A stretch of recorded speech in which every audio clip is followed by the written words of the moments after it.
पैया लगू गुरु पैया लगू नाम लखाए दिजो जी गुरु पैया लगू। जन्म जन्म का सोया रे मनुआ, जन्म जन्म का सोया रे मनुआ। शब्दन मार जगाए दिजो जी, शब्दन मार जगाए दिजो जी गुरु पैया लागू, गुरु पैया लागू, गुरु पैया लागू नाम लखाए दिजो जी गुरु पैया लागू, गुरु पैया लागू नाम लखाए दिजो जी गुरु पैया लागू। विष की लहर उठत घट अंतर, विष की लहर उठत घट अंतर। ज्ञान का दीप जगाए दिजो जी, विष की लहर उठत घट अंतर, विष की लहर उठत घट अंतर।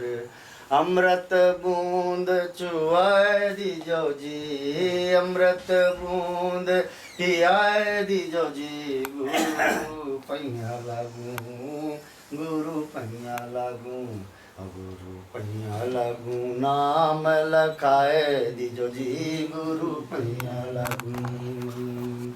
घट अंधियार नयन नहीं सूझत, घट अंधियार नयन नहीं सूझत, घट अंधियार नयन नहीं सूझत। ज्ञान का दीप जगाए दिजो जी, ज्ञान का दीप जगाए दिजो जी गुरु पैया लागू, गुरु पैया लागू, गुरु पैया लागू नाम लखाए दिजो जी गुरु पैया लागू, गुरु पैया लागू। गहरी नदिया अगम बहे धरवा, गहरी नदिया अगम बहे धरवा। अब की खेवा पार लगाए दिजो जी, खेवा पार लगाए दिजो जी गुरु पैया लागू, गुरु पैया लागू, गुरु पैया लागू नाम लखाए दिजो जी गुरु पैया लागू। हरिदास की अर्ज गोसाई, हरिदास की अर्ज गोसाई। अब की खेवा पार लगाए दिजो जी, अब की खेवा पार लगाए दिजो जी गुरु पैया लागू, गुरु पैया लागू, गुरु पैया लागू नाम लखाए दिजो जी गुरु पैया लागू, गुरु पैया लागू, गुरु पैया लागू नाम लखाए दिजो जी गुरु पैया लागू, गुरु पैया लागू, पैया लागू, गुरु पैया लागू। सदगुरुदेव भगवान की जय। नमः परमहंसा स्वामी बन के आगे नहीं हो। चरण कमल चिन्ह करंदाय, भक्त जनमानस निवासाय, श्री रामचंद्राय। जाना क्या? हाँ गुरुजी जा रहे हैं बस से आप। भर जाएगी छोड़ क्या दो इस वक्त कहाँ जा रहे हैं? बस पकड़ेंगे ना 11 बजे से रात की खजुराहो।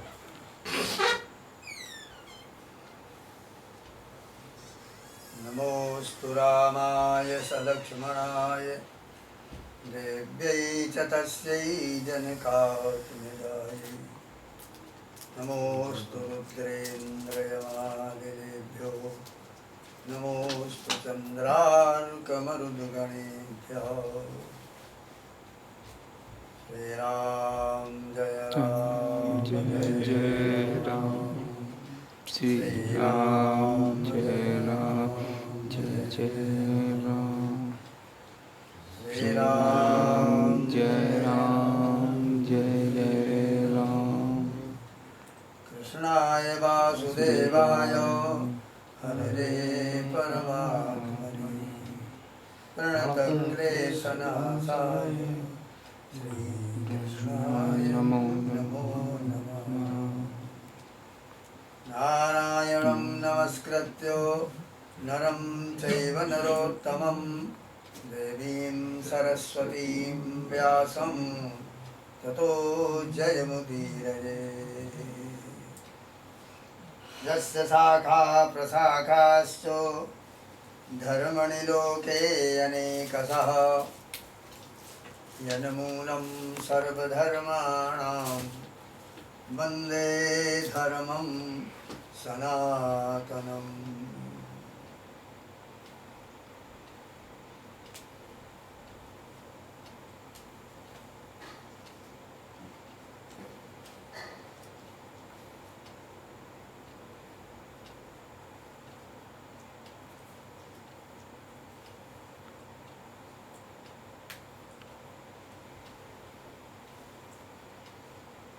श्रीमद् भागवत पारमहंस संहिता के अंतर्गत रास पंचाध्यायी की कथा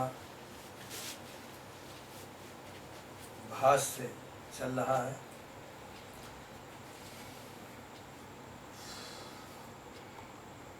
आज जगत गुरु आदि शंकराचार्य का जन्मोत्सव है।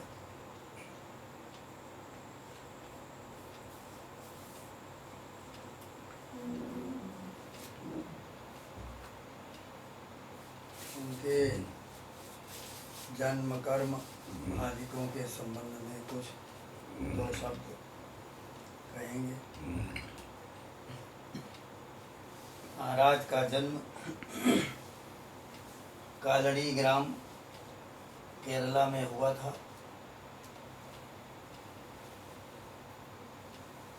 थोड़े ही समय में उनके पिता दिवंगत हो गए। 5 वर्ष की उम्र थी।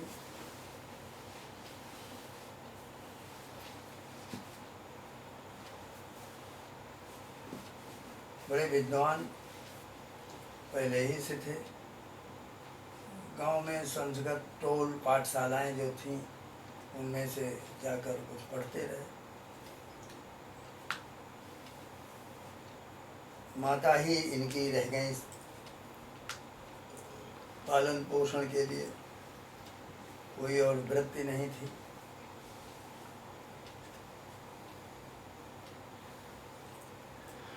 इनके मन में वैराग्य पैदा हुआ। वैसे तो विद्यालय भी चलाया है अपने गांव में कालड़ी में, लेकिन इनके अंदर वैराग्य की अभिवृद्धि हुई और ये हुआ कि हम संन्यास ले लें। लेकिन माँ तो स्वीकार नहीं करती थी। एक दिन माँ के साथ नहाने के लिए गए गोदावरी में, पूर्य गोदावरी।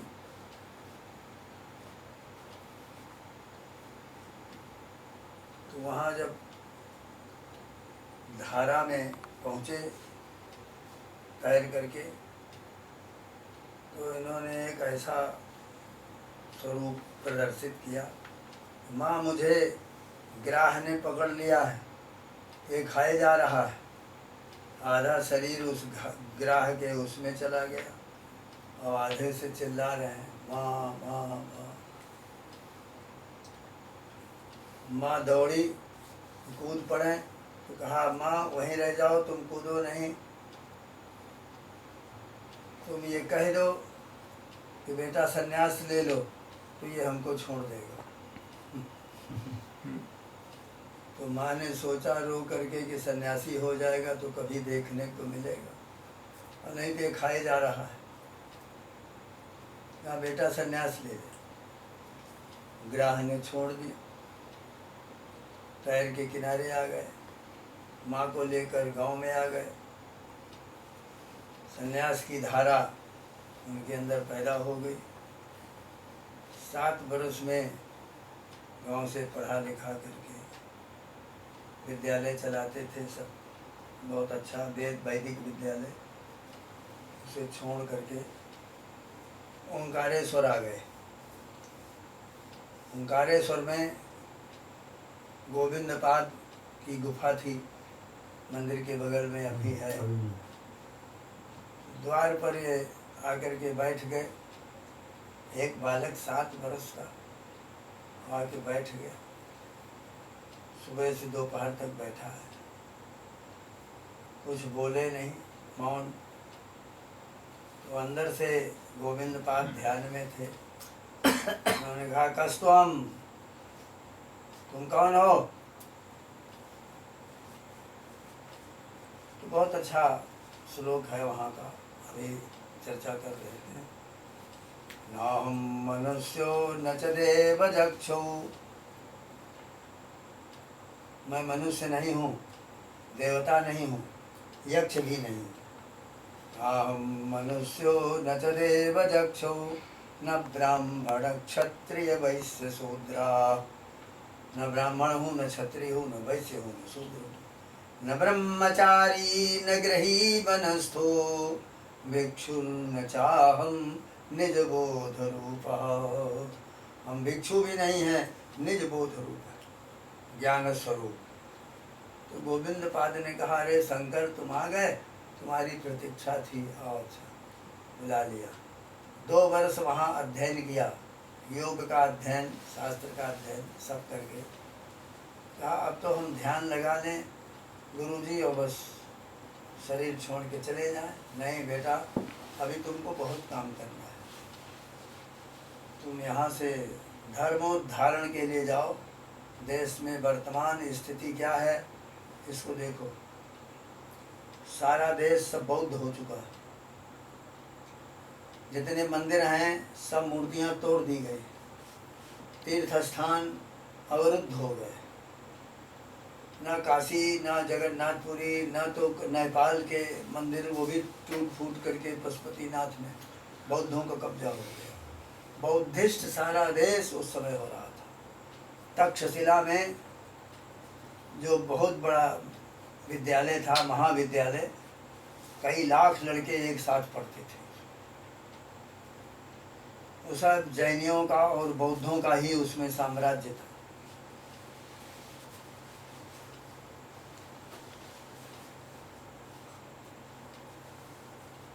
कुमारिल भट्ट एक महान विद्वान और तक्षशिला के स्नातक ब्रह्मचारी थे, पढ़ रहे थे वहाँ। एक दिन वो कश्मीर में प्रवेश कर रहे थे तो द्वार के ऊपर बैठी हुई राजकुमारी रो रही थी। किं करोमि क्व गच्छामि को वेदान उद्धरिष्यति। मैं क्या करूं, कहाँ चली जाऊं? वेदों की ये सब निंदा कर रहे हैं बौद्ध लोग। मैं आजन्म ऐसे ही रहूंगी, विवाह नहीं करूंगी, कोई बच्चा नहीं पैदा करूंगी इस अधर्म राज्य में। किं करोमि क्व गच्छामि को वेदान उद्धरिष्यति।